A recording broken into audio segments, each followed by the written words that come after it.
కాక ఇప్పుడు గిన అన్నలుండుంటేనా ఆ లెక్కేరే ఉంటుండేరా. తప్పు చేసిన వాళ్ళకు తడాక చూపిద్దుర్రా మంచిగా.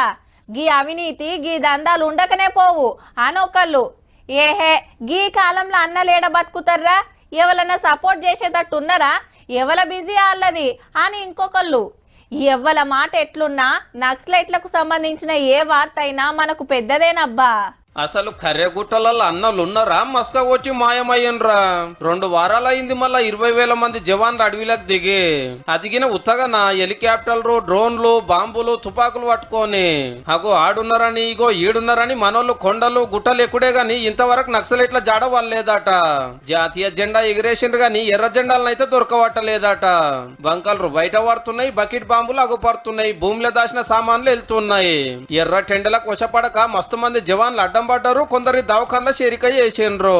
గుట్టల మీద పోలీస్ క్యాంపు కింద పెట్టిరట. ఇవాళ ఒక బాంబు వేలి 3 జవాన్లకు దెబ్బలు దాకినాయి. మొన్న 30 మందికి మీదనే అన్నలు ఎన్కౌంటర్ అయ్యారని ఒక ముచ్చట బయటకు వస్తే అది ఉత్తదేనని తేలింది అటెంక.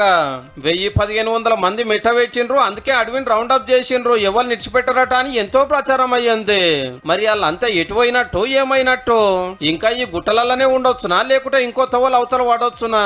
పెద్దలంతా అడవిలోనే ఉన్నారని గింతమంది జవాన్లు వచ్చే వరకు కర్రెగుట్టలలో ఏదో పెద్దగానే జరగబోతుందని ప్రజా సంఘాలు మేధావులంతా ర్యాలీలు తీసిర్రు. సీఎం సార్ ను కూడా కలిసిండ్రు. అన్నలతోటి చర్చలు చేయాలని అందరు డిమాండ్ చేస్తున్నాయి. అలా సెంటర్ మంత్రి బండి సంజయ్ సార్ ఈ మాట అన్నాడు. చర్చలు జరిపే ప్రసక్తి లేదు, వాళ్ళు తుపాకీ వీడాల్సిందే, పోలీసులకు లొంగిపోవాల్సిందే.